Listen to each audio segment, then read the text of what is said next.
Always great catching up with the smiling one. Sam Alvey is going to be taking on Michel Oleszejczuk, UFC Fight Night, August 6th. Sam, how's it going, man? I'm doing wonderful, sir. How are you? Doing awesome myself. Looks like you got plenty of notice for this one. I imagine you got a full camp? I did. I mean, there's still plenty of time that this opponent's going to change. I fully expect it to. But hey, as of now, I'm still fighting them, and I'm feeling good about it. Why do you feel like your opponent's going to pull out? Because of my last 8 fights, all of them have pulled up. That's true. Okay. Well, you know what you got to do. You just got to make sure you don't walk under any ladders, no picking up black cats, no broken mirrors. I think you'll be okay. What do you think?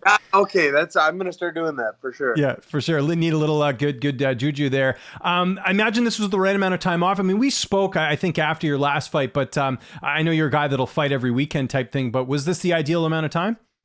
Yeah, I felt great. I had my time off. I got to move to Tennessee. I got to get my house really set up. I got to stay home, and we had our 6th kid, so I got to do all that too. I mean, I guess I didn't do the kid part, but I was there for it. So we really got to take care of a lot of stuff at home, heal up a little bit, and get back into camp in a good time frame. Gotcha. Well, you glanced over a couple key details there. So you moved. You're in Tennessee now? Well, right this second, I'm in California for camp, but yeah, okay. I live in Tennessee now. Okay, cool. Why move out there? I was just curious. Why that location of all places? Well, California's terrible, so I needed out of there. Yeah.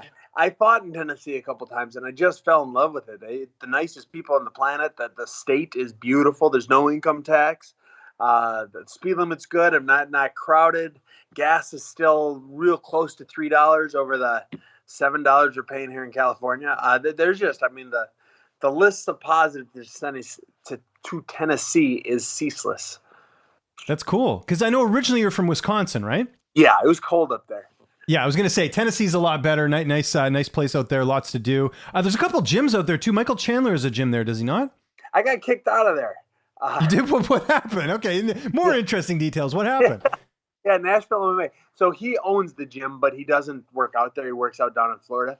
He's a partial owner of it. No, so my team for the last 11 years, through all the important parts of my career has been Team Quest with Dan Henderson. So I started going to Nashville MMA, and I said, hey guys, I'm going to be here most of the time, but I'm going to finish my camps out there. So I'll be here, 90%, and I'll do my last, 10, 15% out there. And they said, okay, cool. Then I got out for my last camp, and my buddy Jordan, he moved out there with me. They kicked him out halfway through. It's like, well, that means I'm next. And then I got back to Tennessee, and then they kicked me out too. They were nice about it.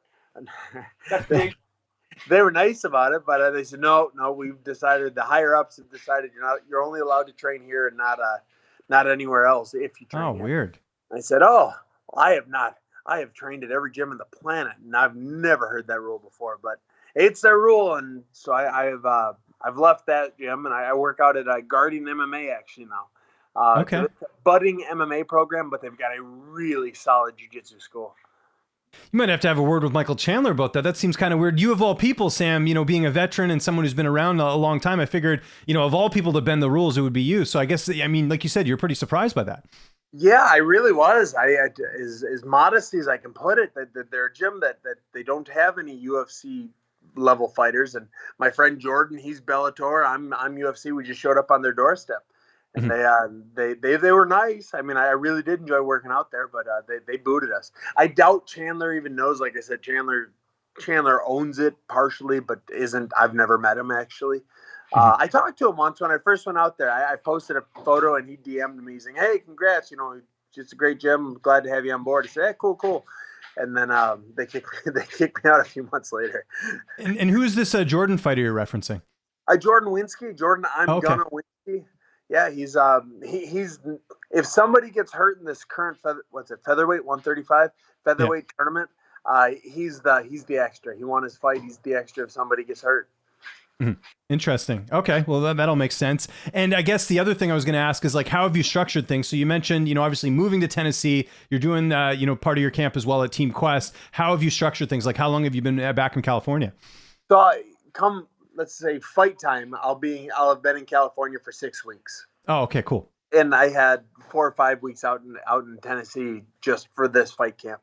But I've been working out with them for a minute now. and they really have. It's a jiu-jitsu school adding some MMA. So when it comes to the sparring, I don't have anyone that can really beat me up, but I have a lot of guys I can work with. And then when it comes to jiu-jitsu, they're all making me tap. Let's talk about your opponent, though. 21 fight vet. What do you know about him? How do you feel like you match up against him here? I like the matchup. He moves a ton. I mean, more than probably anyone I've ever fought before. He's just if you ever watch him fight, he's just always, his feet are doing something, his upper body's doing something, his hands are going. But that being said, he doesn't wrestle. He's good takedown defense, but he's not offensive wrestler. I've only seen him kick once. Doesn't mean he won't. I know that the Polish, they tend to kick a ton. He just typically hasn't. If he's fighting me, I kind of expect him to, because if you're going to fight me kick, I'm not going to do anything about it. And then he's got quick hands, so he's always moving. That being said, I think even though this is his first fight at middleweight, he's a European middleweight, which is really a American 170 fighter. So I still think I'm going to be significantly bigger than him. I am taller. I have a 4 or 5 inch reach advantage on him. And I think I've got a good game plan for this one. I think I've got enough tools. I know at this point there's 10,000 fights of me out there that you can watch and study. So I'm going to try and do something I haven't done before. Absolutely. In case people are wondering, the gentleman who's walking in the background, you're staying at a friend's house, right? So just in case people are wondering, just to clarify that. You talked about camp. Who have been some of the main guys you've been working with back at Team Quest? Who have been some of the main training partners? So Dan Henderson, he's always in there willing to stand southpaw and beat me up. Sean Strickland, he's been coming in and sparring with me on Sundays. I've got Diego Vasquez. Fernando Gonzalez has been one of my best training partners. Nice. Southpaw with a very similar style, very similar pressure anyways. And so he has been a ton of help. And then my coaching staff's all out here: Joe Stevenson, Dan Henderson, Gustavo, and Alex Zarate. So I've been, my team is out here. I love my gym back in Tennessee now too, but my MMA home is out here in California. And would the plan, I guess, still to be doing your camps out here, or would you kind of just, try and uproot things at the new gym? Like how would you navigate through that? No, I've tried to put together a camp out there, just try to see what I can do. And it's not there yet. Like I said, their jiu-jitsu is second to none. Their jiu-jitsu team is really impressive. I've been a big fan of the way they've been able to work with me on the ground. But as far as the MMA side of things go, it's even Michael Chandler's gym, which was a developed MMA gym. It does not have the numbers and the people that they do out here in California. So for the rest of my career, I intend on camping out here. As sad as it makes me to be away from my my kids, and being a parent, it's what I have to do. And I'm gonna, for as long as I'm fighting, and I hope to fight for a lot longer. This will be my plan. You mentioned Sean Strickland. Just got to bring up, a couple things about him. First off, what did you think of the press conference he had leading into his fight with Alex Pereira? Because, I was there. I was part of the media. Everyone felt like he stole the show, and he actually went toe to toe with Izzy, which I thought was interesting. But he had all the one-liners sort of packed in. As someone who's known Sean as long as you have, what was it like seeing him on a big stage like that, really sort of owning the press conference? So Sean's a star. He's a superstar now. I mean, I wish, of course, I wish he would have won the fight, or at least gone a little bit longer in it.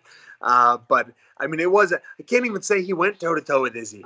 Izzy wasn't there. Well, Izzy wasn't part of that. Sean just dominated him, which is unique, because Izzy's always been he's been a pretty quick wit when it comes to the jabbering back and forth, and Sean just made him look dumb.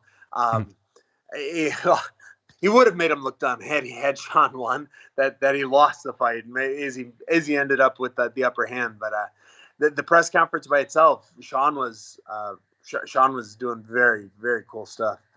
How come he's not doing stand-up comedy? I'm dead serious. He's got a really quick wit about him, and the delivery, and just I know you've dabbled a bit in that. Are you surprised he hasn't gone that route? No, Sean doesn't like to be around people. Sean likes to do his own thing. I mean, when he's home in Tennessee, he likes to spearfish, which is about you just go out by yourself and swim, so nobody can even talk to you there. He likes living out on his little farm, his ranch. He's a loner. He likes doing his thing. He likes to spar, then he likes to go home and do nothing. Okay. So, comedy's kind of a one-man show, except you got to be up in front of everyone else. And how's Strickland doing? I know you said you sparred with him and stuff. He's released a few videos, but it seems like he's in good spirits. I saw he bought a new car, so things can't be that bad. He bought his new Hyundai Accent. He's a baller now. I love it. I He's love a it. baller, yeah. Yeah. Yeah. No, he's doing well. It's a fight game, right? Each and every one of us, we're one punch away from being the greatest in the world. Yeah. And unfortunately for him, Pereira got that one punch in before he did. So Yeah. Sean will bounce back. Sean will get that title shot eventually. It just won't be next. Yeah. And just last thing on someone I know you know quite well, Chris Curtis. I mean, what a story it's been for him from, not getting in the UFC. Then he finally gets in, and now he's got all these good opportunities, including a big one here Saturday at the time of recording this, fighting Jack Hermansson. What do you think of Chris and the opportunity he has here? Yeah, power to him. I'm so happy he stopped tweeting, and I think that helped get him into the UFC. Yeah. But no, this is a tough fight, especially coming off short notice. I know he's got good takedown defense. I'd like to take credit for it. I helped quite a bit develop that takedown defense. Yeah.